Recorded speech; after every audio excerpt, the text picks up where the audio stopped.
सदाशिवसमारम्भां शङ्कराचार्यमध्यमाम् अस्मदाचार्यपर्यन्तां वन्दे गुरुपरम्पराम्। अज्ञानतिमिरान्धस्य ज्ञानाञ्जनशलाकया चक्षुरुन्मीलितं येन तस्मै श्री गुरवे नमः। तस्मै श्री गुरवे नमः। ब्रह्मानंद वल्ली के प्रथम अनुवाद का पाठ करते हैं, आप दोहराइए। ओम शं नो मित्रः शं वरुणः शं नो भवत्वर्यमा शं न इंद्रो बृहस्पतिः शं नो विष्णुरुक्रमः नमो ब्रह्मणे नमस्ते वायो त्वमेव प्रत्यक्षं ब्रह्मासि त्वामेव प्रत्यक्षं ब्रह्म वदिष्यामि ऋतं वदिष्यामि सत्यं वदिष्यामि तन्माम् अवतु तद्वक्तारम् अवतु अवतु माम् अवतु वक्तारम् सहनाववतु सहनौ भुनक्तु सह वीर्यं करवावहै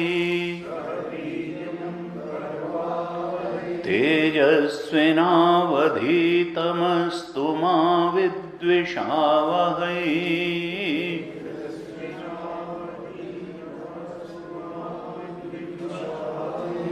ओम शांति शांति शांति।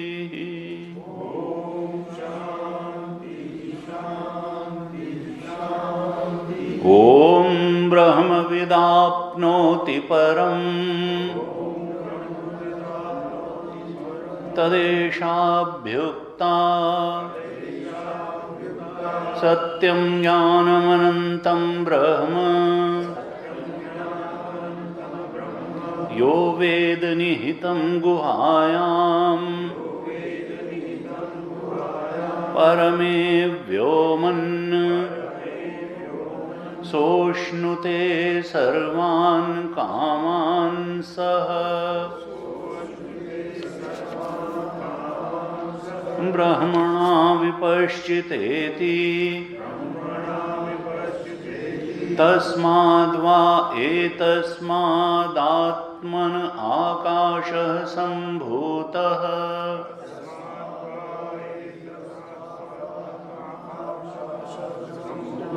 आकाशाद्वायुः वायोरग्निः अग्नेरापः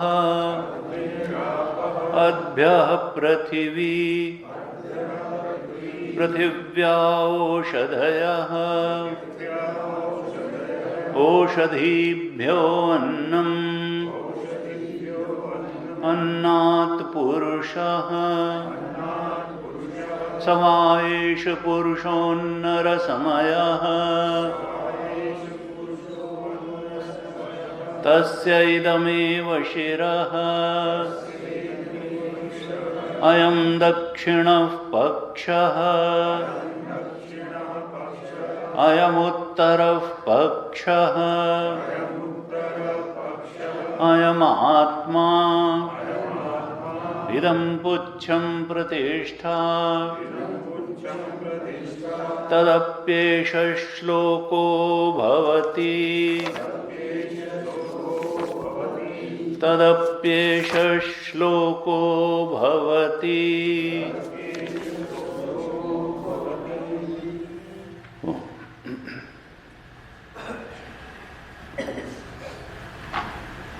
ब्रह्मानंद वल्ली के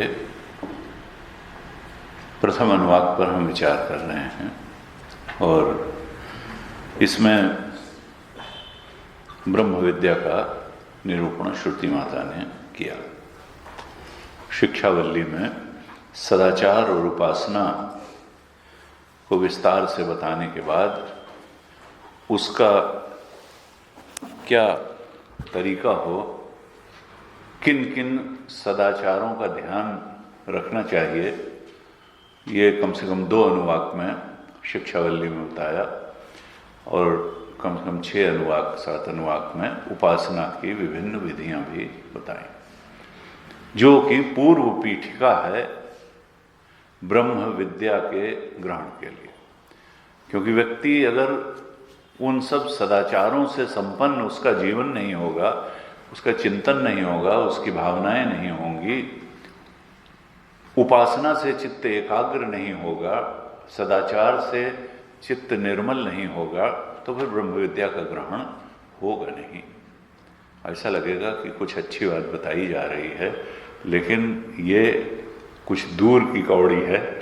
ये जो है वो बहुत उसको इसी हाड़ मांस के बने हुए व्यक्ति को पाने के लिए उस बोध का निरूपण हो रहा है, ये बात छूट ही जाएगी कि ये बात हमारे लिए। गुरु जी कहते थे कि भाई देखो, तुमको इसको केवल सुनना नहीं है, इसको घटाते चलना है अंदर। अगर तुमको लगा कि तीसरे व्यक्ति के लिए बताई जा रही है, हमारे लिए नहीं, अगर ये 3 शरीरों का वर्णन हमारे शरीर का वर्णन नहीं है, अगर ये पंचकोशों का वर्णन हमारे ही इस शरीर में उपलब्ध अन्नमय, प्राणमय, मनोमय, विज्ञानमय, आनंदमय कोश का वर्णन नहीं है, और जो इन 5 कोशों या 3 शरीरों के परे बैठे जो चेतन तत्व जिसको हम मैं उसका वर्णन नहीं है, तो फिर इसका कोई लाभ नहीं है। ये रटने या प्रवचन देने के लिए नहीं है, ये तो उस बोध में प्रतिष्ठित होने के लिए ये ब्रह्म विद्या है, और इससे बड़ा कुछ है भी नहीं। ब्रह्मविद आपनोति परम, ब्रह्म विद्या का वर्णन करते समय श्रुति माता ने जो पहला वाक्य ही कहा, वो मानो जिसको अखंडानंद महाराज कहते थे बम गोला छोड़ दिया। कि ब्रह्मविद आपनोति परम। तुम जिन जिन चीजों को अचीवमेंट मान करके बैठे हो वो सब इसके सामने बहुत छोटे अचीवमेंट हैं। जो परम है, जिससे बड़ा कुछ भी नहीं है, उस परम की उपलब्धि इस ब्रह्म ज्ञान से ही होती है। ब्रह्मविद और जानने मात्र से होती है। इस बात को बिल्कुल मन से निकाल देना कि कुछ करना पड़ेगा इसके बाद, क्योंकि करने हमने जो कुछ भी पाया करके ही पाया है ना। श्रुति माता कहती जो सबसे बड़ी चीज है वो जानने से ही मिल जाती है। ब्रह्मविद आपनोति परम, वो जो परम है जिससे बड़ा कुछ नहीं है, जो निर्तिशय है, अर्थात जो ब्रह्म है, चूंकि वो तुम्हारा स्वरूप ही है, इसलिए तुम्हारे और उसके बीच में केवल एक अज्ञान का पर्दा है, जो ज्ञान से, ब्रह्म विद्या से उस अविद्या का निवारण हो जाने वाला है, और फिर स्वरूप अपने आप सामने आ जाएगा। तुम अभी जो अपने को सुख दुख झेलने वाला जीव मान करके बैठे हो, जन्मने मरने वाला देह मान करके बैठे हो, मान अपमान से ग्रस्त होने वाली बुद्धि, ये सब उस ज्ञान से एक सेकंड में, ज्ञान होते ही, अज्ञान का पर्दा हटते ही तुम उस अपने आनंद स्वरूप को पहचान लेने वाले हो। का ब्रह्मविद आपनोति, जानने से ही वो सबसे बड़ी उपलब्धि जो तुम्हारा स्वरूप है वो मिल जाने वाली है। एक अज्ञान का निवारण ही बस होना है। और ये ज्ञान कैसे प्राप्त होगा? तो कहा लक्षण से ही लक्ष्य की प्राप्ति होती है। लक्षणों को ठीक प्रकार से अगर समझ लिया जाए तो उन लक्षणों के सहारे व्यक्ति लक्ष्य तक पहुंच सकता है। लक्ष्य क्या है? ब्रह्म। ब्रह्म क्या है? अपना स्वरूप। किन लक्ष्यों के सहारे उस स्वरूप ब्रह्म के बोध तक पहुंचा जाएगा? तो कहा तीन ही लक्षण श्रुति ने दिए।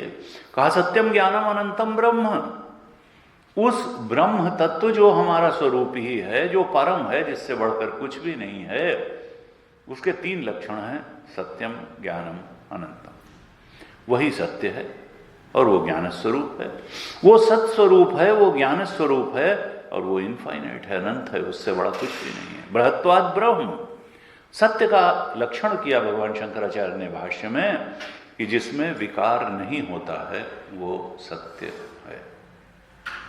जिसमें कभी कोई विकार हुआ ही नहीं, संभावना नहीं है किसी विकार होने की, वही सत्य है।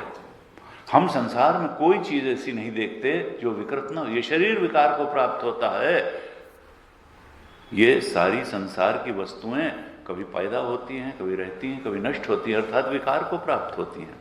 ये सब उत्पत्ति और नाश वाला संसार जहां से जहां तक है वो सब विकार को प्राप्त। इसका मतलब वो ब्रह्म नहीं है, क्योंकि ब्रह्म का लक्षण किया जिसमें विकार ही नहीं होता। तो फिर वो क्या है? कहा वो तुम्हारा चेतन ही है। चेतन हर विकार को जानता है और खुद विकृत नहीं होता।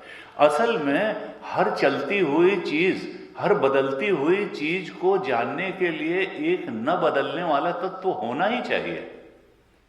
अगर हमारा ज्ञान भी बचपन और युवावस्था, किशोरावस्था, बुढ़ापे के साथ बदल जाता तो फिर उसको जानने वाला कोई स्थिर तत्व ही नहीं रहता। कोई स्थिर चीज तो है जो हर बदलती हुई चीज को अंदर से बाहर तक जान रही है। कहा वो तुम्हारा ज्ञान तत्व है, चेतन तत्व है, आत्म तत्व है, और वही आत्मा ब्रह्म है। लेकिन हम उसको आत्मा जानते हैं, चेतन जानते हैं, लेकिन उसके ब्रह्मत्व को नहीं जानते। वो इतना बड़ा है ये नहीं जानते। यही जानवाने के लिए ब्रह्म विद्या है। कहा देखो सत्य, वही सत्य है, और वो सत्य क्या है?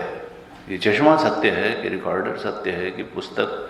कहा वो अस्तित्व मात्र है। एग्जिस्टेंस ऑफ समथिंग नहीं है, एग्जिस्टेंस इटसेल्फ है, सन मात्र है। और वो ज्ञान, नॉलेज ऑफ समथिंग है, क्योंकि हम बुद्धि को ही ज्ञान का स्वरूप मानते हैं, और बुद्धि टुकड़ों टुकड़ों में जानती है, इसको जाना, इसको जाना, एक टाइम में एक चीज को जानती है। कहा लेकिन वो ब्रह्म का जो ज्ञान है, जो ज्ञानम ब्रह्म कहा, वो बुद्धि का ज्ञान जैसा नहीं है, वो नॉलेज इटसेल्फ है, वो नॉलेज ऑफ समथिंग नहीं है। बुद्धि जो है विशेष का ज्ञान प्राप्त करती है, और वो सर्वज्ञ है। वो नॉलेज इटसेल्फ है।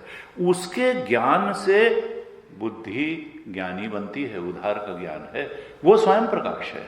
बुद्धि का ज्ञान उधार का लिया हुआ है, आत्म तत्व ब्रह्म तत्व से लिया हुआ। बुद्धि बहुत निकट है, सबसे निकट है आत्मा के बुद्धि, इसीलिए आत्मा में उसकी ज्ञान स्वरूपता प्रतिबिंबित होती है और तब बुद्धि का प्रतिबिंबित ज्ञान है। जैसे सूर्य नभस्थ है और बाल्टी में पानी रखा हो तो उसमें सूर्य का रिफ्लेक्शन आ सकता है और बाल्टी का पानी भी प्रकाशित हो सकता है। उससे फिर कमरे का अंधकार भी उस बाल्टी में प्रतिबिंबित सूर्य के प्रकाश का अगर रिफ्लेक्शन कमरे के अंधकार में पड़े तो कमरा भी प्रकाशित हो सकता है। इसी प्रकार से बुद्धि उस आत्मचेतन ब्रह्म चेतन की ज्ञान स्वरूपता से प्रकाशित होकर के ज्ञानी बनती है और फिर वो संसार की सब चीज का ज्ञान प्राप्त करती है इंद्रियों के माध्यम से।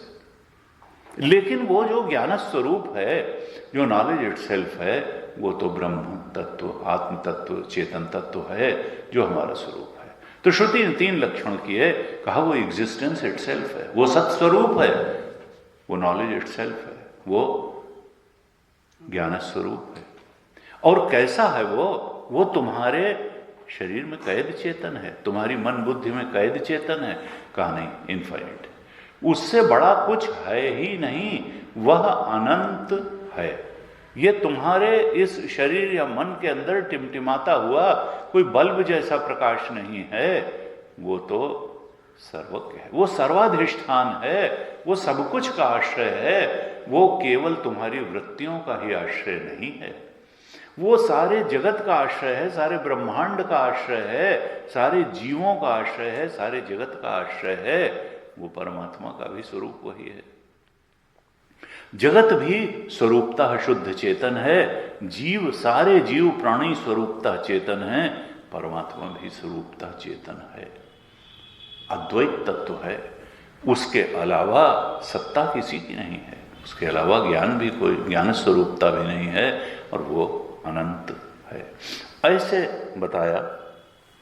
अब बार बार गीता जी यही कहती हैं, उपनिषद यही कहते हैं, तमाम ऋषियों के लिखे हुए बोध प्राप्त ऋषियों के लिखे हुए ग्रंथ यही कहते हैं, फिर भी हम वैसी दृष्टि क्यों नहीं बना पाते।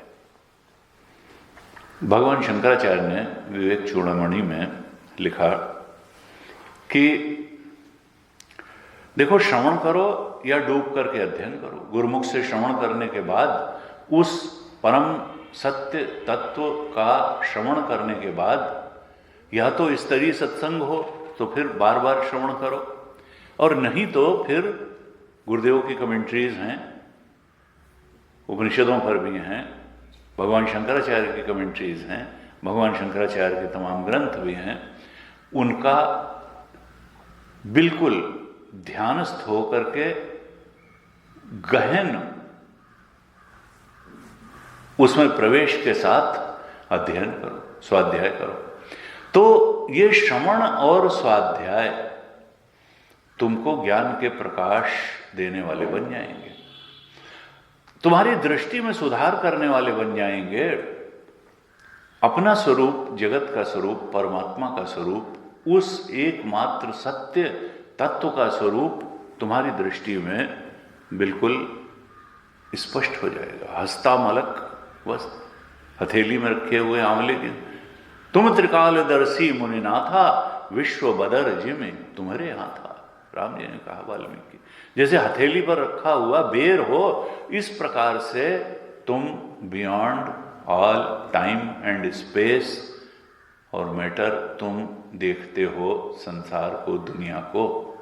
ऐसे योगज प्रत्यक्ष है, ऐसे त्रिकालदर्शी तुम हो, क्योंकि ब्रह्म पर काल भी एक सुपर इम्पोजिशन है, देश भी एक प्रतीति है उस चेतन ब्रह्म तत्व पर, काल भी एक प्रतीति है और वस्तुएं तो प्रतीति हैं ही, सत्य तो वही है।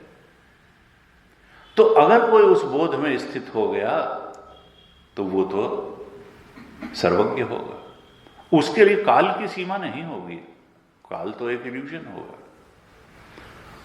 भगवान शंकराचार्य ने विवेक चूड़ामणि में कहा, श्रुते शतगुणम विद्यान मननम। श्रवण हम कर लेते हैं, लेकिन हम मनन को उससे कुछ कम आंकते हैं। विवेक चूड़ामणि के 365 नंबर, विवेक चूड़ामणि में करीब करीब 650, 380, 585 श्लोक हैं। बड़ा विस्तृत ग्रंथ है और बड़ा अच्छा ग्रंथ है। तो उसके 365 नंबर के श्लोक में भगवान शंकराचार्य ने कहा कि देखो, ज्ञान ब्रह्म के बोध को प्राप्त करने और उसको दृढ़ करने के लिए कमी कहाँ रह जाती है, जिससे कि हमसे वो ज्ञान दूर दूर अछूता सा रह जाता है।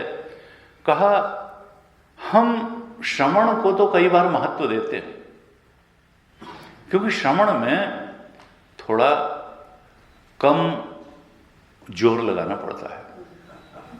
आ करके अपना बैठ गए आराम से, जो कुछ सुनने में हुआ सुन लिया, नहीं सुनने में नहीं सुना। तो उन्होंने कहा कि भाई तुम जो है, एक संत हैं अनुभव, कहते हैं भाई तुम जो है इस पर उतना ही ध्यान देना जितना तुम हमारे सत्संग में ध्यान देते हो। अर्थात जब हमारी ध्यान देने की आदत ही नहीं है, हम चीज़ों को ठीक तरह से नहीं सुनते हैं, तो फिर बाद वाली चीज़ें क्या है। तो कहा कि भगवान शंकराचार्य कहते हैं, श्रुते शतगुणम विद्यान मननम। देखो, तुम श्रवण से 100 गुना बढ़ करके मनन को मानो। अगर तुमने थोड़ा सुना, एक तो ठीक तरह से पूरा श्रवण करो, लेकिन उससे 100 गुना ध्यान तुम मनन के ऊपर दो। कि जो दृष्टि श्रवण में मिली, जो बातें श्रवण में हमारी समझ में आई, सुनने पे आई, उनको 100 गुना इंपॉर्टेंट है मनन करना उन पे। हमने मनन कितना किया उन पे, या फिर अपना गए और ऊब करके कहा टीवी खोलो और जो है अन्य बातों में हो गए। कि नहीं, श्रवण से 100 गुना ध्यान इंपॉर्टेंट, मनन को मानो। और कहा, मननादपि निदिध्यासनम लक्ष्य गुणम। उससे मनन से भी लाख गुना तुम निदिध्यासन को मानो। श्रवण और मनन किए हुए जो दृष्टि है, उस ज्ञान पर मेडिटेट करो, निदिध्यासन करो उस पर। मनन से लाख गुना ध्यान महत्वपूर्ण तुम निदिध्यासन को मानो। और कहा, अनंतम निर्विकल्पम। निदिध्यासन से भी अनंत गुना महत्वपूर्ण तुम समाधि, निर्विकल्प समाधि को मानो। तो 3 स्टेजेस, क्या 4 स्टेजेस भगवान शंकराचार्य ने बता दी। हम तो आत्मा वाले द्रष्टव्य, श्रोतव्य, मंतव्य, निदिध्यासितव्य, यही 3 मानते हैं। बृहदारण्यक में जो याज्ञवल्क ऋषि ने कहा मैत्रेयी से कि भाई श्रवण करो, मनन करो, निदिध्यासन करो। भगवान शंकराचार्य ने विवेक चूड़ामणि में कहा कि श्रवण से 100 गुना महत्वपूर्ण तुम मनन को मानो, मनन से लाख गुना महत्वपूर्ण तुम निदिध्यासन को मानो। और एक चौथी चीज भी उन्होंने कही कि निदिध्यासन से अनंत गुना महत्वपूर्ण तुम निर्विकल्प समाधि को मानो। अब ये निर्विकल्प समाधि है। हम 3 चीजों तो जानते हैं, श्रवण हम जानते हैं, वेदांत का श्रवण आए और एकाग्र चित्त से श्रवण किया।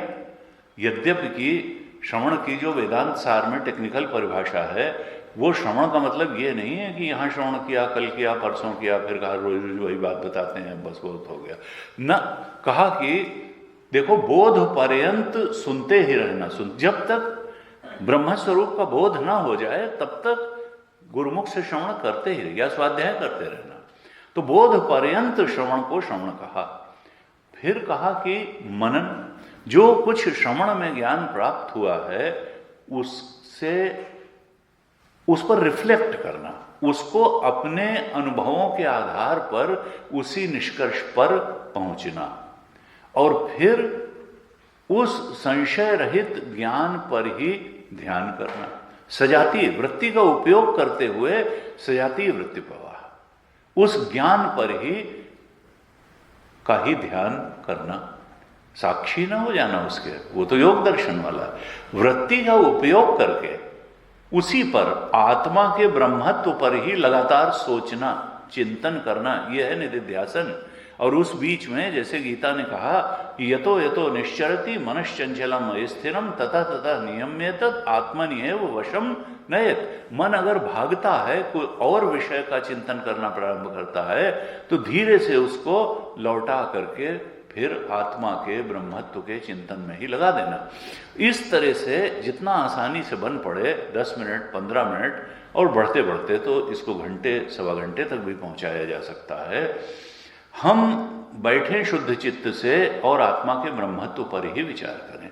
उसमें गीता के श्लोकों का सहारा लिया जा सकता है, उपनिषद के मंत्रों का सहारा लिया जा सकता है, गुरुमुख से जो श्रवण किया है उसका सहारा लिया जा सकता है, भगवान शंकराचार्य के भाष्य का सहारा लिया जा सकता है, या प्रकरण ग्रंथों में ऋषियों द्वारा कहे गए श्लोकों का सहारा लिया जा सकता है। इसमें वृत्ति का उपयोग करना है और उस ज्ञान पर ही, आत्मा के ब्रह्मत्व पर लगातार चिंतन करना, ये वेदांत का मेडिटेशन है।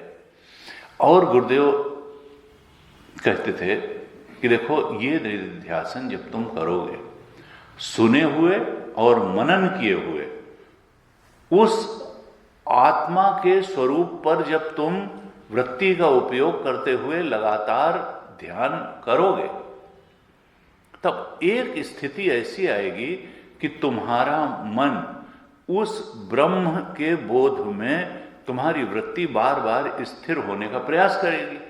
जब तुम बार बार अपने मन को सजेशन दोगे कि वो काल के परे है, वो देश के परे है, वो सारी वस्तुओं के परे है, देश काल वस्तुएं सब उस बोध में, उस ज्ञान तत्व में, उस सत्य तत्व में प्रतीति मात्र हैं, तो इस सब को छोड़ करके वृत्ति जो देश काल वस्तु के अतीत तत्व है उसको घेरने का, वहां स्थित होने का प्रयास करेगी। और इस प्रयास में सारे जो विषय हैं वो पीछे छूट जाएंगे, देश और काल का भान भी पीछे छूट जाएगा। और अगर ऐसा थोड़ी देर के लिए भी हो गया तो फिर वही होगी निर्विकल्प समाधि। वही होगी निर्विकल्प समाधि। न देश का विकल्प रह गया, न काल का विकल्प रह गया, न वस्तुओं का विकल्प रह गया। अब बोध मात्र है, केवल एक बोध मात्र है, अवेयरनेस है और कुछ नहीं है। एक ज्ञान तत्व के अलावा, एक केवल कॉन्शियसनेस, अवेयरनेस के अलावा कुछ भी नहीं बचा, सब कुछ खत्म हो गया। इसी को कहा निर्विकल्प समाधि। कहा ये अगर थोड़ी देर के लिए भी हो जाएगा तो उसका सुख, उसका शांति, उसकी समता, ये इतनी आनंददायक होगी कि फिर उसका रस छोड़ नहीं पाएगा साधक। कहा ये निधिध्यासन से भी अनंत गुना श्रेष्ठ है। अनंतम निर्विकल्पम, ये जो देश काल और वस्तुओं के भेद से रहित जो बोध है, यही तो ब्रह्म बोध है, यही तो आत्मा के सच्चे स्वरूप का बोध है, जहां सब कुछ खत्म हो गया। केवल एक अवेयरनेस रह गई। अवेयरनेस अगर ना होती, नींद होती, तो हम गिर जाएंगे, लेकिन गिरते गिरते नहीं है। कुर्सी पे बैठे हैं तो कुर्सी पे बैठे रहेंगे, और अगर ऐसे बैठे हैं तो वैसे बैठे रहेंगे। कहा ये निर्विकल्प जो है, ये बोध जब होगा तो ये अनंत गुना श्रेष्ठ है। ऐसा वो जब हम, भगवान शंकराचार्य जी कहते हैं, जब हम, और गुरुदेव ने ये 365 की आप कमेंट्री पढ़िएगा, बड़े स्पष्ट रूप में बहुत अच्छा लिखा है कि हम श्रवण में तो ध्यान देते हैं, लेकिन श्रवण के बाद मनन पर, जैसा कि भगवान शंकराचार्य जी उसको 100 गुना महत्वपूर्ण नहीं समझते मनन को, मनन से लाख गुना महत्वपूर्ण निधिध्यासन को नहीं समझते, उससे अनंत गुना महत्वपूर्ण निर्विकल्प समाधि को नहीं समझते। अगर हम अपने मन में इस प्रकार से महत्व का निर्धारण कर लें तो फिर हमारी प्रगति आध्यात्मिक क्षेत्र में बहुत तेजी से होगी और हम उस परम सत्य का अनुभव करने में सफल होंगे। क्योंकि बिना अनुभव के फिर वो केवल बात बात रह जाती है। अगर वो चीज अनुभव में नहीं आई, उसकी शांति, उसका रस, उसका सुख अनुभव में नहीं हुआ, तो लगता है ये बातें हैं भाई, बहुत अच्छी बातें हैं, बहुत अच्छी बातें। कहा ये बातें नहीं। हमने चर्चा की थी कि और ये सब हमारे अस्तित्व से जुड़ी हुई बातें हैं। सारे हमारे वेदांत ग्रंथ उधर ही इशारा कर रहे हैं। हम अपने ही अस्तित्व का विश्लेषण अगर करते रहें, देखिए जगत का विश्लेषण तो बाद में हो जाएगा, भगवान का, परमात्मा का विश्लेषण भी। वेदांत की दृष्टि क्या है कि ये जो तीन सत्ताएं हैं, मैं हूं, जगत है और परमात्मा है, जो जीव को कर्म के अनुसार फल देने वाला है और जगत का निर्माता है। वो महाकर्ता है, वो नियामक है, वो ईश्वर है, ईशन करने वाला है, इस सृष्टि को बनाने वाला भी है, इसको सस्टेन करने वाला भी है, चलाने वाला भी है, पोषण देने वाला भी है। वो तो महाकर्ता है, सर्वज्ञ है, सर्वशक्ति है। हम अल्पज्ञ और अल्पशक्ति हैं। हम भी अपनी वासनाओं की पूर्ति के लिए जन्म जन्म से देह धारण कर रहे हैं और धारण करते रहेंगे मुक्ति पर्यंत, जब तक इस चेतन के ब्रह्मत्व के बोध में प्रतिष्ठित नहीं हो जाएंगे। लेकिन हमें अपने अस्तित्व की समझ से वेदांत की साधना प्रारंभ करनी है, जगत को समझने से नहीं। जगत को समझने में ही हम पूरा जीवन लगा देते हैं और दूसरों को सुधारने में पूरा जीवन लगा देते हैं। ये ठीक नहीं, ये ठीक नहीं, देखो इनकी वजह से ऐसा, इनकी वजह, अरे तुम्हारी वजह से सारा बवाल खड़ा हुआ है। वेदांत पहले कहता है कि अपने जीवन के हर सुख दुख के लिए तुम अपने को उत्तरदायी मानो। तुम्हारे जीवन में अगर सुख आया है तो तुम उसके लिए उत्तरदायी हो, दुख आया है तो कर्म का सिद्धांत कहता है कि तुम्हारे जीवन में घटने वाली किसी घटना के लिए कोई और उत्तरदायी नहीं है, पूरी तरह तुम्हें उत्तरदायी हो। और क्यों उत्तरदायी हो? उसके पीछे तुम्हारा ज्ञान और कर्म ही उत्तरदायी है। जिसका ज्ञान जैसा होगा उसका कर्म वैसा होगा, जिसका कर्म जैसा होगा उसको फल वैसा मिलेगा, परिस्थितियों के रूप में मिलेगा, अनुकूल प्रतिकूल, और फिर सुख दुख के रूप में मिलेगा। तो कहा कि देखो तुम अपना उत्तरदायित्व लो। गुरु जी कहते थे कि देखो दूसरों की सहायता भी करना है तुमको, लेकिन you should not leave your own journey. हर जीव अकेला आया जग में और अकेले जाना। यहाँ पर प्याऊ में मिले हुए लोगों की तरह बहुत लोग हैं और हमको हृदयहीन नहीं होना है, सबकी उन्नति में सहयोगी होना है। लेकिन ये नहीं कि हमने अपनी उन्नति का ख्याल छोड़ दिया। पहला उत्तरदायित्व तो आपका अपना है कि आपने इस मनुष्य देह में आने के बाद कितनी आध्यात्मिक उन्नति प्राप्त की, क्या समझा, अपने इस जीवन को कितना समझा। भगवान शंकराचार्य ने आत्मबोध ग्रंथ लिखा, उसमें कहा, आत्मबोध के 25वें 26वें श्लोक में बड़ी अच्छी बात भगवान शंकराचार्य ने लिखा अपने ही अस्तित्व के बारे में कि देखो हमारे अंदर एक वृत्ति उठती है कि मैं जानता हूं, और केवल मैं जानता ही नहीं हूं, वृत्ति तो यह भी उठती है कि मैं सब कुछ जानता हूं। और ये क्या कहते हैं, वेदांत क्या कहते हैं, कहता है कि अविद्यायाम अंतरे वर्तमाना स्वयं धीरा पंडितम मन्यमाना दंद्रम्यमाणा पर्यंति मूढ़ा अंधे नैव नीयमाना यथांधा। इस संसार में जैसे अंधा ही अंधे को चला रहा हो, इस प्रकार से लोग बस पैदा होते हैं, फिर दौड़ लगाते हैं, ये पाना वो पाना वो पाना, और एक दिन काल का पंजा जो है वो झपट्टा मार देता है। तो और अविद्या के दायरे में ही सारा जो है गणित लगाते हुए और जीवन बिताते। अविद्या यहाँ और स्वयं धीरा, लेकिन मानते हैं पंडित हूं, ज्ञानी हूं, मैं सब जानता हूं। तो भगवान शंकराचार्य ने आत्मबोध ग्रंथ में लिखा कि भाई ये जानने का तरीका क्या है। तो कहते हैं कि देखो ये जो बुद्धि वृत्ति है, बुद्धि तो जड़ है, आत्मा चेतन है, लेकिन चूंकि बुद्धि आत्मा के निकटस्थ है, इसलिए बुद्धि में वो सामर्थ्य है कि वो आत्मा के ज्ञान से का प्रतिबिंब ग्रहण कर लेती है। दीवाल में ये नहीं है, हमारे फिजिकल बॉडी में ये क्षमता नहीं है। इतनी भी आत्मा तो सबका अधिष्ठान है, वहां भी आत्मा है फिजिकल, लेकिन सूक्ष्म शरीर या बुद्धि में ही ये सामर्थ्य है, सूक्ष्म होने के कारण वो बहुत सटल है बुद्धि, कि वो आत्मा के प्रतिबिंब को ग्रहण कर लेती है और उस ज्ञान स्वरूप आत्मा के प्रतिबिंब को ग्रहण करके वो ज्ञानवान हो जाती है। वैसे तो वो जड़ है, वो कोई ज्ञानी वानी नहीं है। भगवान शंकराचार्य कहते हैं कि देखो आत्मा क्या है, आत्मा तो सत्यम ज्ञानम है, सत चित है, ये दो पॉजिटिव क्वालिटीज हैं। और अनंतम का मतलब तो प्रतिषेधक है, हमने चर्चा करी, भाष्य में भी कहा भगवान शंकराचार्य ने कि दो का तो अपना अर्थ भी है। सत्यम, सत्यम अस्तित्व है, ये नहीं शून्य नहीं है, जैसा शून्यवादी कहते हैं, या रजनीश को आपने पढ़ा होगा शून्य के ना हो, शून्य नहीं है, वेदांत नहीं मानता कि शून्य है, वो तो सत्य है, कुछ है, ब्रह्म तत्व है, शून्य नहीं है, सत्य है, और वो सत्य जड़ नहीं है, चेतन है। तो ये जहां जहां हमको सत्ता का आभास होता है कि है, ये सब उस आत्म तत्व, ये दीवाल है, तो दीवाल जो है वो नहीं, लेकिन जो उसमें है भाव है, ये अगर उसका अधिष्ठान आत्मा ना होता, ब्रह्म तत्व ना होता, तो अस्थि भाव ना आता।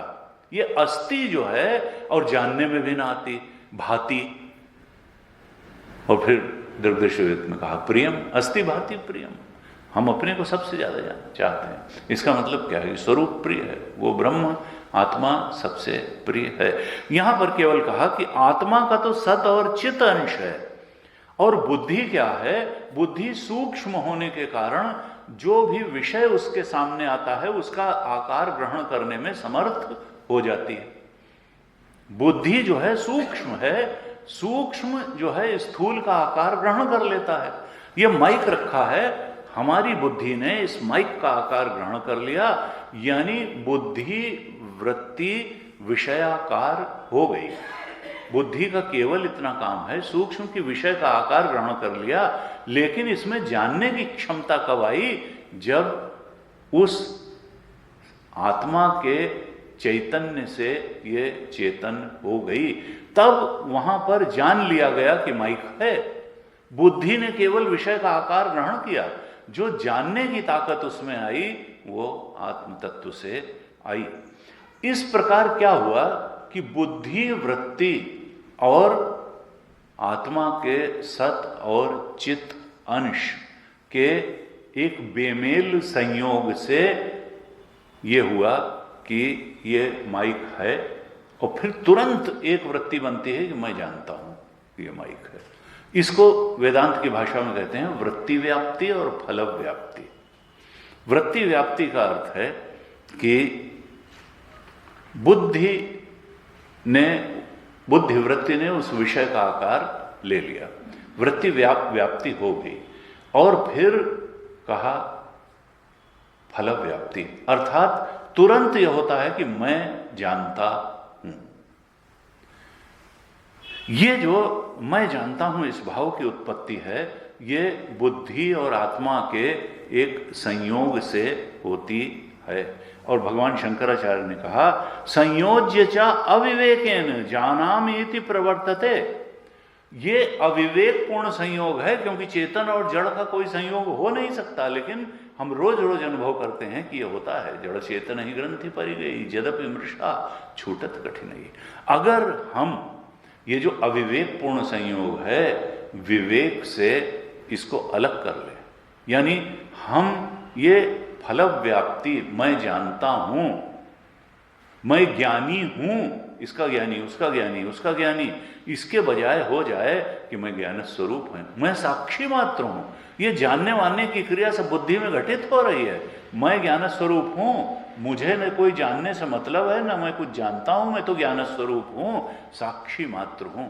जब हम तादात्म्य कर लेते हैं तो साक्षी अपना स्वरूप भूल करके बुद्धि को ही अपना स्वरूप मानता है, फल व्याप्ति में उतर जाता है कि मैं जानता हूं, मैं जानता हूं, मैं जानता हूं। नहीं, हमको साक्षी जानना मात्र है, बोध मात्र है, और वो बोध मात्र, जानना मात्र ही मेरा स्वरूप है। मैं कॉन्शियसनेस इटसेल्फ हूँ, नॉलेज इट्स, मैं नॉलेज ऑफ समथिंग नहीं हूँ, तो बुद्धि है।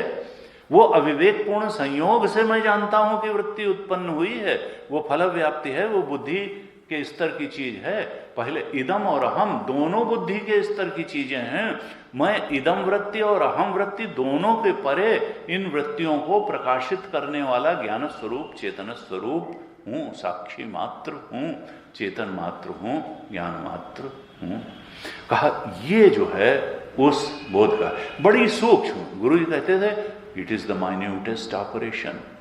हमको अपने अंदर ही अपनी ही तीक्ष्ण दृष्टि से वो माइन्यूटेस्ट ऑपरेशन करना है, जहां मैं जानता हूं से ज्ञान मात्र है, यहां तक पहुंचना है।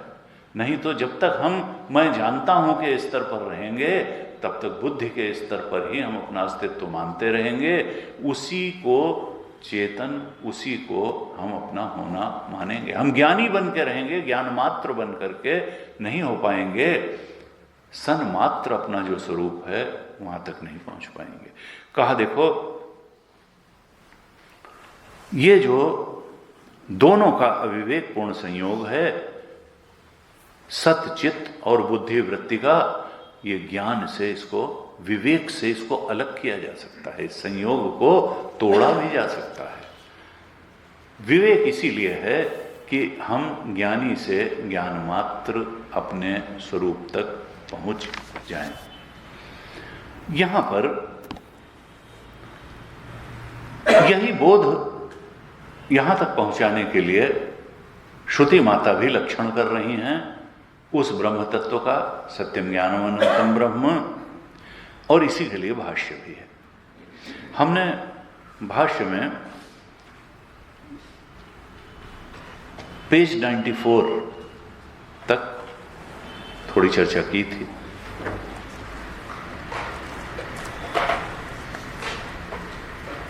(94) के सेकंड पैराग्राफ से हमने चर्चा की थी 2-3 पंक्तियों में। आज उसके आगे चर्चा करेंगे। एक पूर्व पक्ष उठाया था भगवान शंकराचार्य ने और कहा था तस्माद् वा एतस्माद् आत्मन इति ब्रह्मण एव आत्म शब्द प्रयोगात वेदितुः आत्मा एव ब्रह्म। पूर्व पक्षी कहता है कि देखो, वैसे तो श्रुति ने कहा ब्रह्मवित् आपनोति परम, जो ब्रह्म को जान लेता है वही निरतिशय सबसे बड़ी चीज जो है उपलब्धि, ब्रह्म को पा लेता है, ब्रह्म हो जाता है। जानत तुम्हें तुम्हें हो जाई, ब्रह्मवित् ब्रह्मैव भवति, अन्य श्रुतियां भी कहती हैं। लेकिन जब कारण की खोज की बात आई, जब वही सत्य है तो फिर सब कुछ का कारण भी वही होगा, जो था वही तो कारण होगा। सदैव सौम्य इदम अग्रे आसीत एकमेव अद्वितीय, जब एक और अद्वितीय ब्रह्म ही था सब कुछ के पहले, तो अगर हमको जगत सत्य लग रहा है तो इसका कारण भी वो ब्रह्म ही होगा। अगर जीवत्व और प्राणी पदार्थ परिस्थितियां सत्य लग रही हैं तो इन सब का कारण तो वही होगा, जो होगा वही तो, आउट ऑफ नथिंग तो कुछ होता नहीं है, ब्रह्म ही कारण होगा। तो पूर्व पक्षी कहता है कि ऐसे तो ब्रह्मबोध की बात हो रही थी, ब्रह्मविद् आपनोति परम, और फिर ब्रह्म के ही लक्षण भी बताए कि सत्यम ज्ञानम अनंतम ब्रह्म। लेकिन जब कारण के रूप में उसी ब्रह्म के को बताने की बात आई, तब श्रुति ने शब्द प्रयोग कर दिया आत्मा, ब्रह्म की जो है। तस्माद ये तस्माद आत्मना आकाश संभूता, वहां पर यह नहीं कहा कि ब्रह्म से आकाश उत्पन्न हुआ, वहां कह दिया आत्मना आकाश संभूता। तो ये क्या बात हुई? ब्रह्म की जो है आत्मा का प्रयोग क्यों कर दिया? जब सब कुछ का कारण बताने की बात आई तो शब्द आत्मा क्यों श्रुति ले आई ब्रह्म की जगह? भगवान शंकराचार्य कहते हैं कि इसमें कोई दोष नहीं है, ये तो और अच्छी बात है।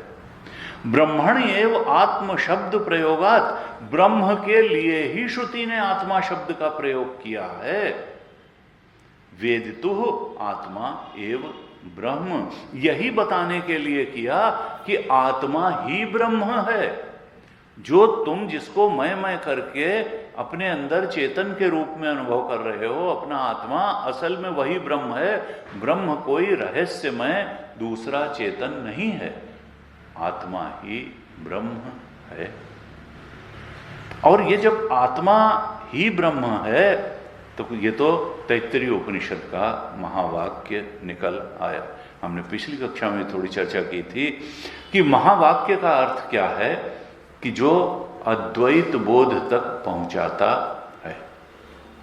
जैसे हम जानते हैं कि एक एक वेद से एक एक महावाक्य प्रतिनिधि के रूप में लिया गया, जो हमारे स्वरूप को ठीक तरीके से बताता है, उसको शास्त्र की भाषा में कहते हैं त्वम पदार्थ का शोधन। जो ईश्वर के बारे में बिल्कुल ठीक ठीक एनालिसिस करके उसके स्वरूप का निर्धारण जो वाक्य करते हैं, उनको कहते हैं तत्पदार्थ का शोधन करने वाले वाक्य। जो हमारे जीव के स्वरूप का ठीक ठीक से शोधन करते हैं और हमारे स्वरूप को एकदम ठीक से निर्धारित कर देते हैं, उन श्रुति के वाक्यों को कहते हैं त्वम पदार्थ का शोधन करने वाले वाक्य। ईश्वर के स्वरूप को बताने वाले ठीक ठीक वो कहते हैं तत्पदार्थ का शोधन करने वाले वाक्य। और जब त्वम पदार्थ का शोधन करते हैं तो नेति नेति करके जब हम विचार करते हैं तो यह दृश्यम तद जड़म तद मिथ्या। जो जो दृश्य है वो जड़ है और झूठ है, वेदांत का सिद्धांत है। तो सब कुछ जो है वो देखा जा सकता है, दृश्य कोटि में आता है। ये शरीर भी दृश्य कोटि में है, भावनाएं भी, विचार भी, सब दृश्य कोटि में है। यह दृश्यम तद जड़म, इसका मतलब वो जड़ भी है और वेदांत कहता है मिथ्या भी है। तो फिर कौन सत्य है? हमारा स्वरूप क्या निकला? कहा इनको जानने वाला दृष्टा। जो अंतिम दृष्टा है वही तुम्हारा स्वरूप है, वो चेतन मात्र है। कहा तुम्हारा स्वरूप ये फिजिकल बॉडी नहीं है, तुम्हारा स्वरूप मन भी नहीं है, संवेदनाओं से सुख दुख से ग्रस्त होने वाला, वो तो देखी जाने वाली चीज है। बुद्धि भी नहीं है, बुद्धिवृत्तियां नहीं हैं, बल्कि उनका साक्षी दृष्टा ही तुम्हारा स्वरूप। ये तुम पदार्थ का शोधन इसको कहते हैं। और उधर जब परमात्मा भी, हम अविद्या की उपाधि वाले हैं और परमात्मा माया की उपाधि वाला चेतन है। अगर उसकी माया की उपाधि हटा दी जाए तो वो भी शुद्ध चेतन है, हमारी अविद्या की उपाधि हटा दी जाए तो हम भी शुद्ध चेतन हैं। और चेतन में खंड खंड नहीं होते, चेतन तो एक ही होता है। इसलिए जो हमारा स्वरूप है वही परमात्मा का स्वरूप है, दोनों एक हैं, चेतन चेतन एक है। इसी को कहा तत्त्वम असि। असि का मतलब एक एक ऐक्य निर्धारक, चेतन में ऐक्य का बोध कराने वाला शब्द जो है तत्त्वमसि, बड़ा फेमस महावाक्य है। तो कहा जो त्वम पदार्थ के शोधन से जो सत्य प्राप्त होता है वही तत्पदार्थ के शोधन से प्राप्त होता है, अर्थात शुद्ध चेतन, और वो एक ही है। अर्थात तुम्हारा शुद्ध स्वरूप और ईश्वर का शुद्ध स्वरूप एक ही है, तत्त्वम असि। इसको महावाक्य कहते हैं। ये तत्व, इस प्रकार के हर वेद से एक एक महावाक्य आए। ये तत्वमस महावाक्य और ऋषियों ने कृपा करके इनका एक क्रम भी निर्धारित कर दिया महावाक्यों का। दूसरे शब्दों में क्या है कि जो आत्मा है, हमारा जो सत्य है, जिसको हम मैं करके अनुभव करते हैं, शुद्ध चेतन, और एक ईश्वर का जो शुद्ध चेतन है। माया की उपाधि हटाओ, उपाधि तो मिथ्या है, अविद्या की उपाधि भी मिथ्या है, माया की उपाधि से वो अपना काम करते हैं। एक रचई जग गुण बस जाके, प्रभु प्रेरित नहीं निज बल ताके, एक दुष्ट अतिशय दुख रूपा, जा बस जीव परा भव कूपा। हम जो चेतन है, जीव चेतन अविद्या की उपाधि से ग्रस्त है, और परमात्मा तो माया की उपाधि वाला है। लेकिन उपाधि मिथ्या है, अविद्या भी मिथ्या है, माया भी मिथ्या है, चेतन ही सत्य है। तो ऋषियों ने कहा कि देखो, ये जो तत्वमसि महावाक्य है वह तुम हो, ये उपदेश वाक्य है। जब गुरुमुख से हम त्वम पदार्थ का शोधन करने का तरीका समझते हैं, तत्पदार्थ का शोधन करने का तरीका समझते हैं। दोनों में उपाधियां हटाने से वही शुद्ध चेतन प्राप्त होता है और असी से दोनों की एकता समझ में आती है, तो हम जान जाते हैं कि वो अद्वैत है। चेतन अद्वैत तत्व है, वही हमारा स्वरूप, वही संसार का स्वरूप, वही परमात्मा का स्वरूप। यही है महावाक्य, जो अद्वैत तत्व अद्वैत चेतन तत्व में प्रतिष्ठित कर देता है। यह है उपदेश वाक्य। तत्वमसि को ऋषियों ने कहा यह उपदेश वाक्य है। ये इसके उपदेश करने से और उपदेश ग्रहण होने से हम उस चेतन अद्वैत तत्व के बोध में प्रतिष्ठित हो सकते हैं। लेकिन फिर बात आएगी कि खाली श्रवण करने से नहीं होगा, मनन उससे 100 गुना महत्वपूर्ण है। तो कहा एक मनन वाक्य भी है, और हैं सब उसी प्रकार के। ऋग्वेद का जो प्रतिनिधि वाक्य है, महावाक्य, उसको कहा प्रज्ञानम ब्रह्म। ऋग्वेद का प्रतिनिधि महावाक्य है प्रज्ञानम ब्रह्म। अर्थात वो ब्रह्म का स्वरूप कैसा है? वो ज्ञान स्वरूप है, ज्ञान स्वरूप है। हमारा भी स्वरूप ज्ञान स्वरूप है, परमात्मा का स्वरूप भी ज्ञान स्वरूप है, और इस जगत का अधिष्ठान भी वही ज्ञान स्वरूप चेतन स्वरूप है। सत्य तो वही है, अधिष्ठान वही है। प्रज्ञानम ब्रह्म, ये मनन वाक्य कहा। मनन करो इस पर कि वो ज्ञान मात्र है।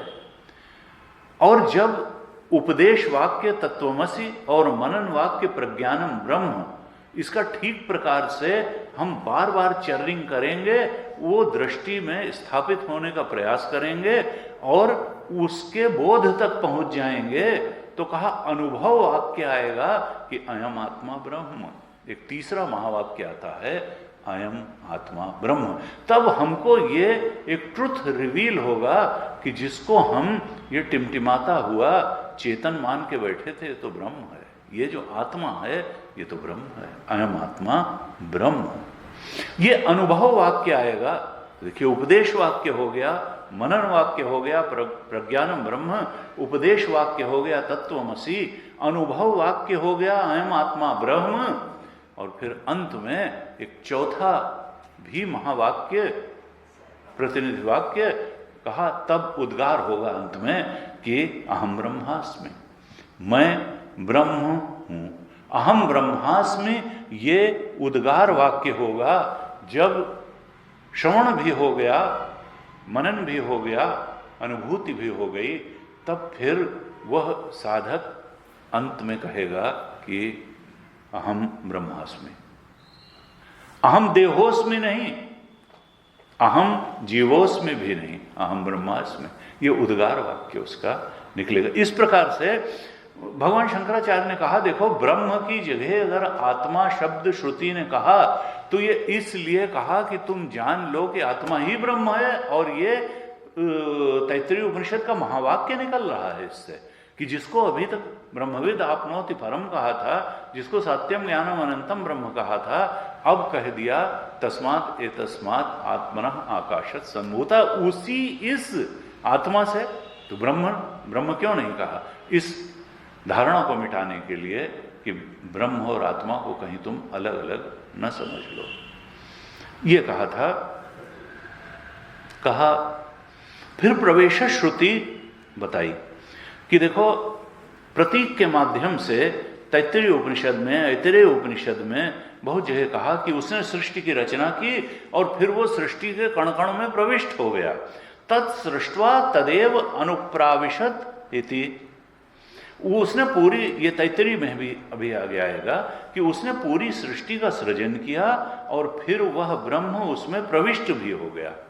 ऐतरेय में आता है, उसने इसकी रचना की, इसकी, फिर सीमानम औदार्य, उसने ब्रह्म कपाल को करके, फाड़ करके, थोड़ा दरार बना के उसमें प्रविष्ट हो गया। अब ये प्रवेश श्रुति कही जाती है बहुत तरह से।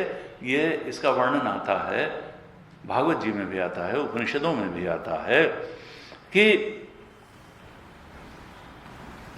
वो जो है वही चेतन रूप में है। हमारे, उसी ने बनाया और उसी ने प्रवेश किया। अब सवाल यह है कि जो ब्रह्म इस संघात में प्रविष्ट हुआ चेतन के रूप में, क्योंकि श्रुति कहती है तत्सृष्ट्वा तदेव अनुप्राविशत इति, पूरी सृष्टि का सृजन किया उसने और फिर वो ब्रह्म उसमें प्रविष्ट हो गया। वही इस संघात में, कार्यकरण संघात में, मनुष्य में और सारे ही प्राणियों में उसने इन संघातों की रचना की और फिर इसमें प्रविष्ट हुआ। जब प्रविष्ट हो गया इस कार्यकरण संघात में तो उसी ब्रह्म का नाम हो गया जीव। जीव नाम हो गया। जब ये जीव हुआ तो यही ज्ञाता बन गया, यही दृष्टा बन गया, यही स्वाद का लेने वाला हो गया, यही रूप का दृष्टा हो गया, यही शब्द का ज्ञाता हो गया, यही स्पर्श का अनुभव करता हो गया, यही विचारक हो गया।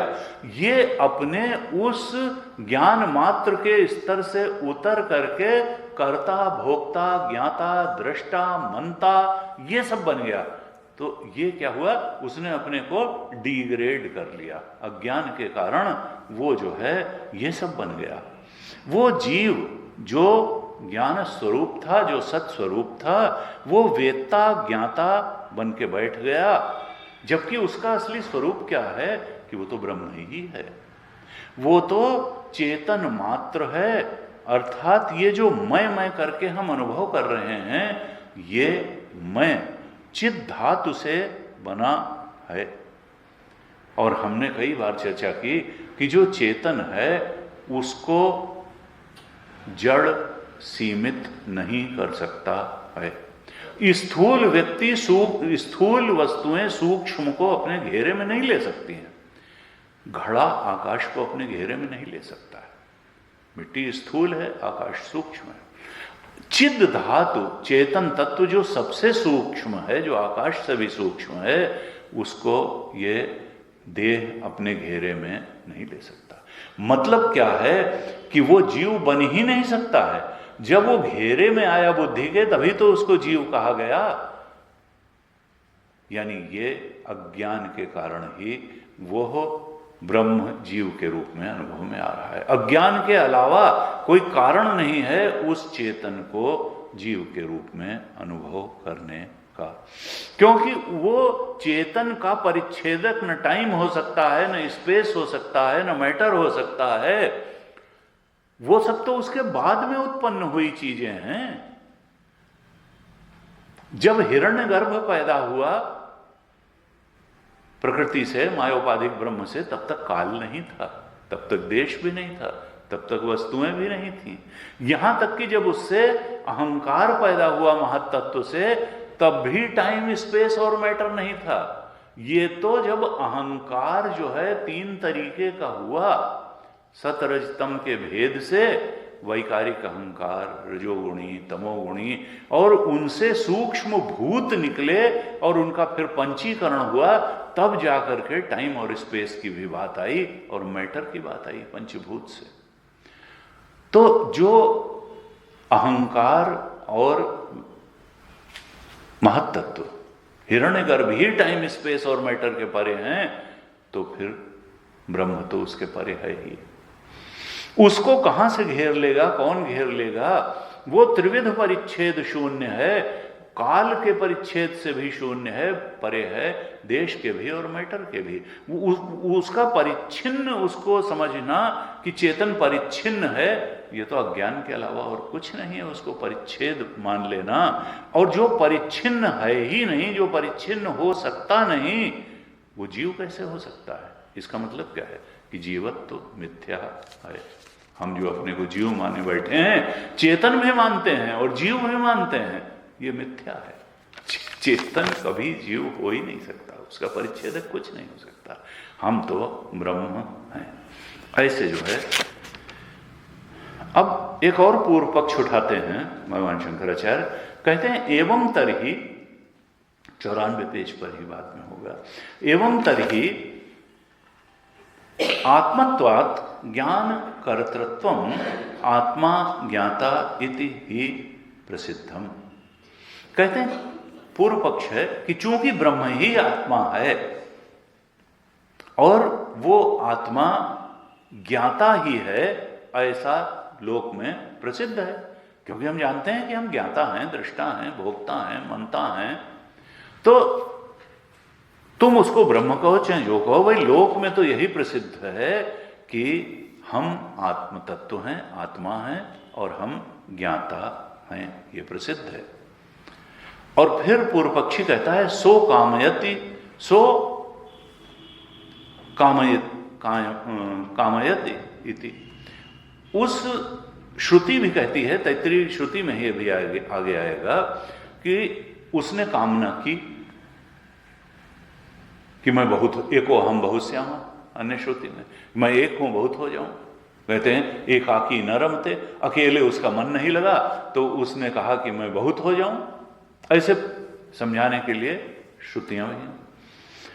पूर्व पक्षी कहता है श्रुति भी कहती है कि उसने कामना की। इसका मतलब क्या है? कामना की मानी वो कामी बना, कामना वाला बना। और कामना कभी अज्ञात की होती नहीं है।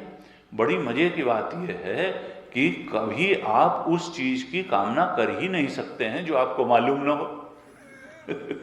कामना हमेशा ज्ञात की ही होती है, अज्ञात की कामना नहीं होती है। कहा इसका मतलब क्या है कि वो ज्ञानी भी था। अगर उसने कामना की तो जिस चीज की कामना की वो चीज उसको ज्ञात, यानी वो ज्ञाता था, काम में वस्तु का ज्ञाता। क्योंकि अगर हमें काम में वस्तु का ज्ञान ही ना हो तो हमको कामना ही नहीं होगी उसकी। हमेशा कामना उसी की होती है जिसका ज्ञान हो। काम में वस्तु के ज्ञान के बिना काम में वस्तु की कामना ही नहीं होगी। इसका मतलब क्या है कि वो चेतन था, आत्मा था और काम में वस्तु का ज्ञाता भी था। यानी वो क्या पूर्व पक्षी कहना चाह रहा है, वो बात को वहीं लाना चाह रहा है कि वो ज्ञाता था, ज्ञाता ही सत्य है। कहा ज्ञान कर्तृत्व, कामिना ज्ञान कर्तृत्व प्रसिद्धि। कहा जो अज्ञात की कामना नहीं होती, इसलिए जिसको तुम ज्ञान स्वरूप वगैरह कह रहे हो, हम तो यही कहेंगे कि ब्रह्म का जो स्वरूप है वो ज्ञाता रूप ही ठहरता है। ज्ञान कर्तृत्व ही उसमें है, ज्ञान स्वरूपता नहीं है। अतः ज्ञान कर्तृत्वात् ज्ञप्ति ब्रह्म इति अयुक्तम अनित्यत्व प्रसंगात च। पूर्व पक्षी कहता है कि इसलिए जब वो उसमें ज्ञान कर्तृत्व है अर्थात वो ज्ञाता है, तो तुम अगर ये कहते हो कि ब्रह्म ज्ञप्ति ही है, ज्ञान मात्र है, तो ये युक्त नहीं है, ये तर्कपूर्ण नहीं है। हम तो इसको युक्ति संगत नहीं मानते कि जब उसने कामना की वो काम में वस्तु का ज्ञाता था, ये सब श्रुति ही कह रही है, तो हम तो यही कहेंगे कि वो ज्ञाता ही था, वो ज्ञान मात्र कहना उसमें ये बहुत युक्ति संगत तुम्हारी बात नहीं है। और अगर वो ज्ञाता था तो ज्ञाता तो भाई बदल जाता है। अभी इसका ज्ञाता है, अभी हाल का ज्ञाता है, अभी वहां जाएगा किसी और चीज का ज्ञाता हो जाएगा। इसलिए ज्ञाता में तो नित्यता होती नहीं, ज्ञाता तो क्षण क्षण बदल जाता है, इसलिए उसमें नित्यता भी नहीं है। अनित्यत्व प्रसंग, अनित्यत्व प्रसंगाच्च। एक तो भाई हम ये नहीं मानते कि वो ज्ञाता नहीं है, वो चेतन तो ज्ञाता ही है और ज्ञाता है तो अनित्य भी है। ये पूर्व पक्ष होता है। फिर कहा यदि नाम ज्ञप्ति ज्ञानम इति भाव रूपता ब्रह्मण तथा अपि अनित्यत्वम प्रसज्जेत पारतंत्रम च। कहा देखो अगर वो अनित्य है तो अनित्य का मतलब विकार हो रहा है उसमें। एक समय वो इस चीज को जान रहा था, फिर इसका मतलब वो सत्य भी नहीं है, क्योंकि ज्ञाता जो है होगा तो उसमें तो विकार, आज इस चीज का ज्ञाता है फिर इस चीज का ज्ञाता है, एक जैसा स्वरूप तो उसका है नहीं। तो वो अनित्य भी है, वो सत्य भी नहीं है। और अगर जो ज्ञान वृत्ति है वो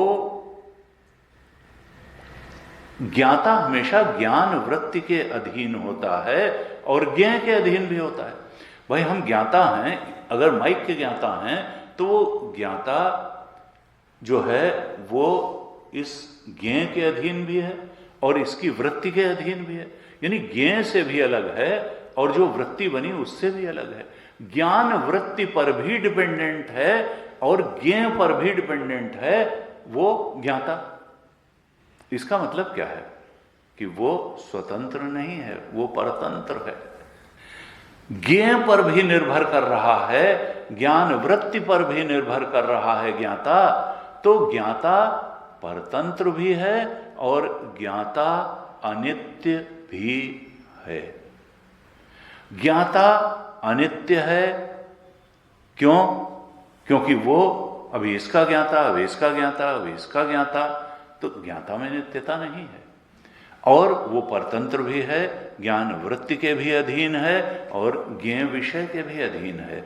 इसलिए हम तो यही कहेंगे कि जो तुमने सिद्ध कर दिया कि ज्ञप्ति ही ज्ञाता का स्वरूप है, ज्ञान मात्र है, ऐसा नहीं है। ज्ञाता जो है ही उसका स्वरूप ठीक है चेतन का, और अगर ज्ञाता उसका स्वरूप है तो उसमें दो दोष रहेंगे, एक तो अनित्यता का दोष रहेगा और दूसरा परतंत्रता का दोष रहेगा।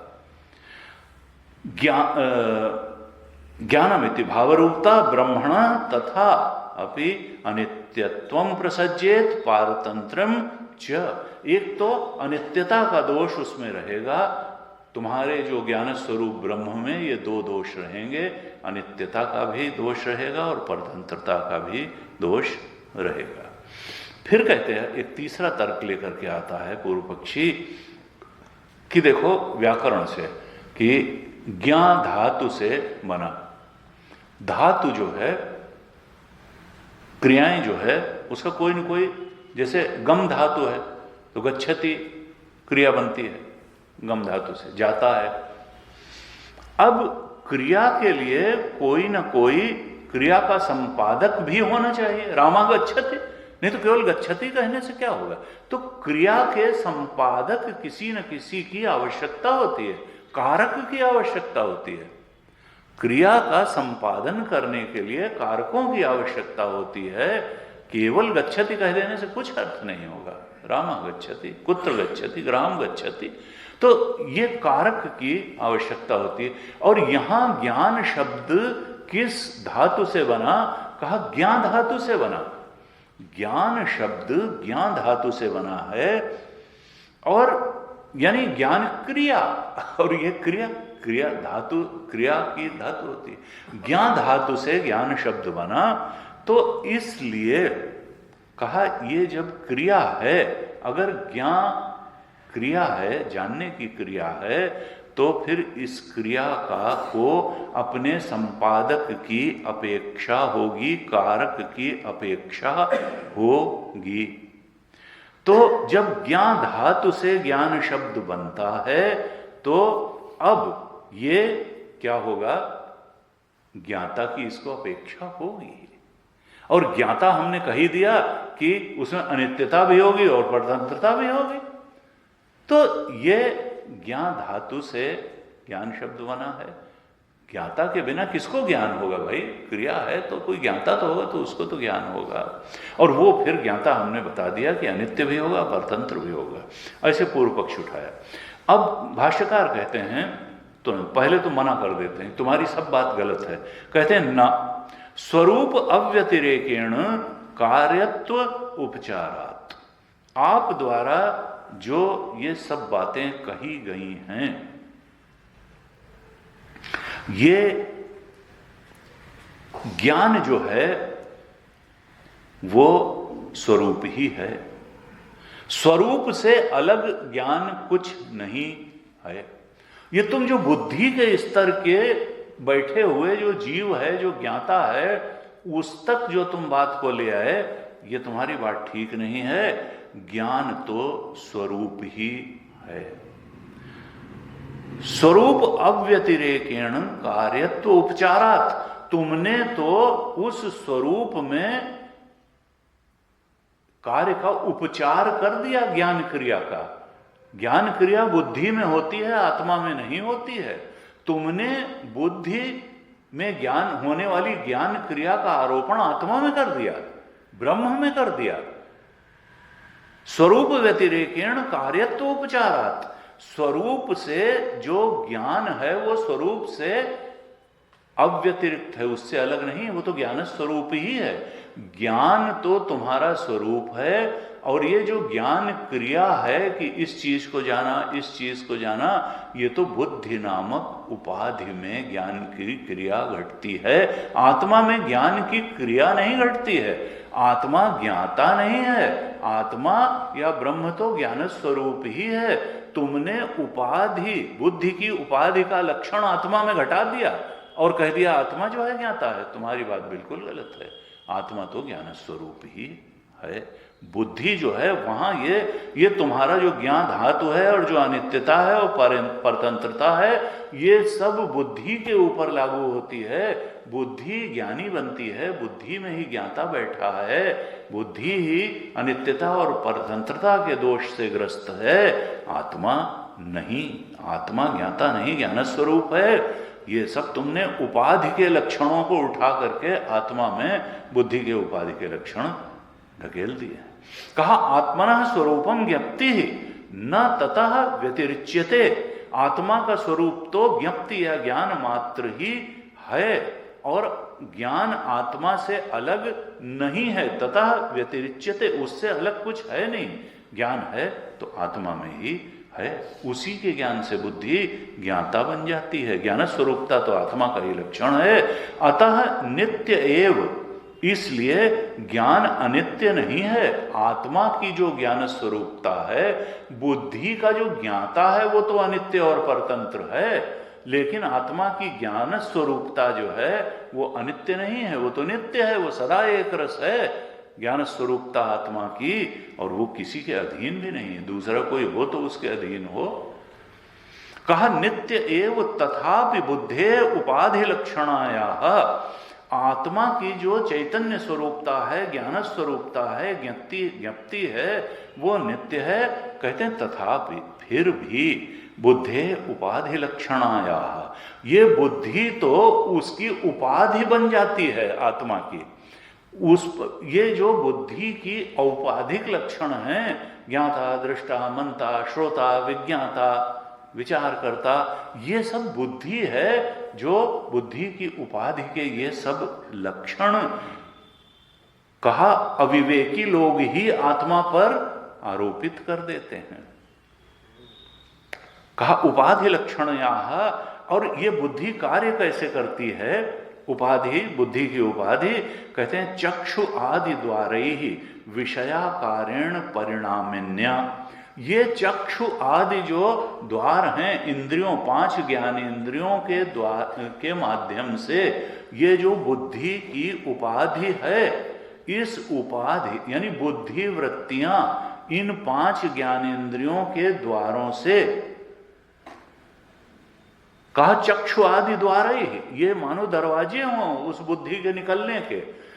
ये नेत्र आदि द्वारों से बुद्धि वृत्ति निकलती है और जिस चीज को जानना चाहती है उसका आकार ग्रहण कर लेती है।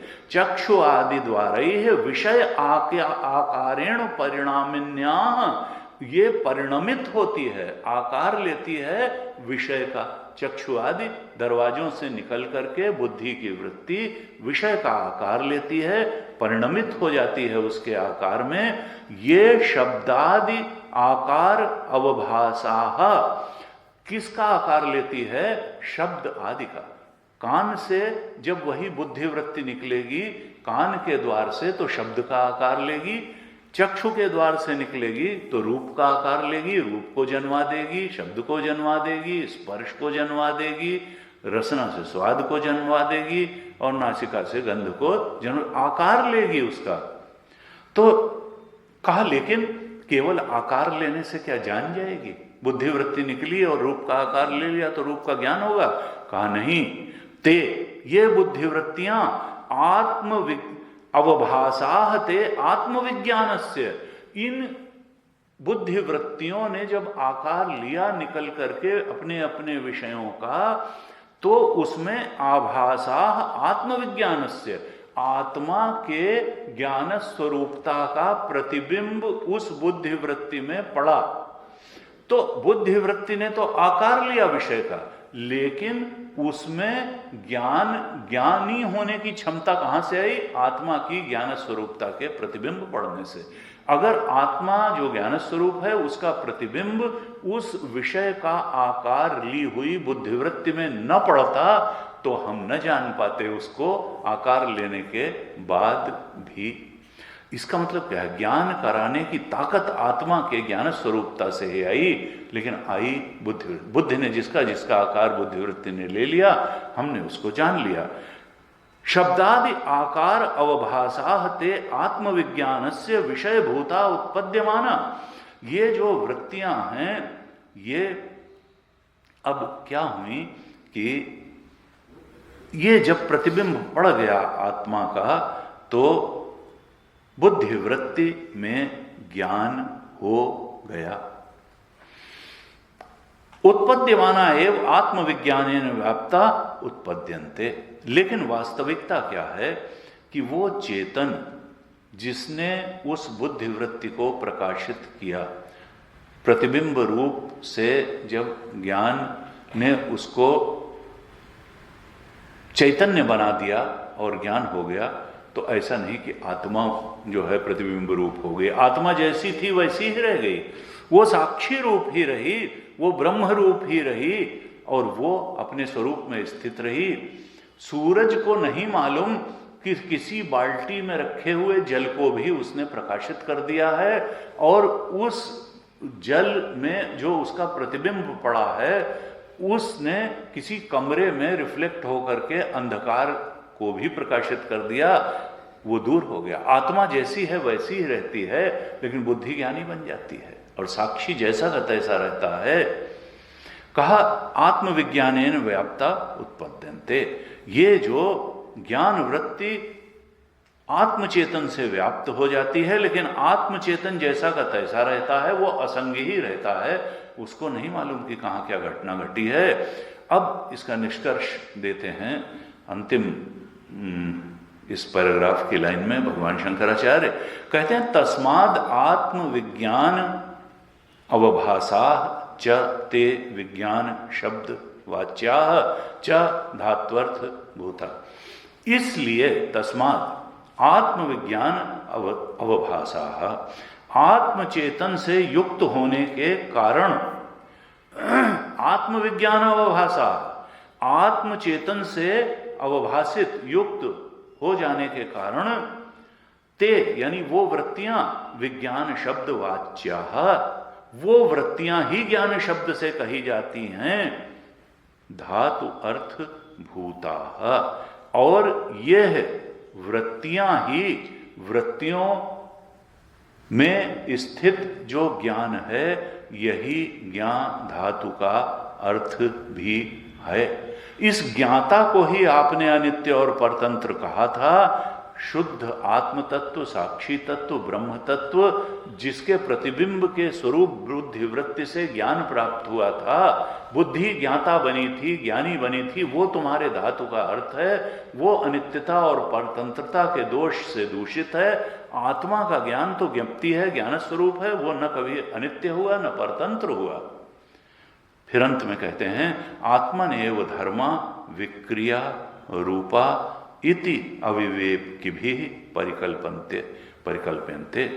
कहते हैं कि देखो, ये अगर परतंत्रता है तो बुद्धि के ज्ञान में है, अनित्यता है तो बुद्धि के ज्ञान में है, और वो आत्मज्ञान के प्रतिबिंब से ही बुद्धि ज्ञानी बनी, ज्ञाता बनी, और ज्ञ से उसका अलगाव हुआ, ज्ञान वृत्ति से उस ज्ञाता का अलगाव हुआ, परतंत्रता को प्राप्त हुई। लेकिन जो अविवेकी हैं वो ऐसी कल्पना करते हैं, ऐसा समझ लेते हैं, अविवेकी भी परिकल्प्यन्ते कि आत्मनेव धर्मा विक्रिया, की आत्मा का जो ज्ञान है वही विक्रिया रूप है।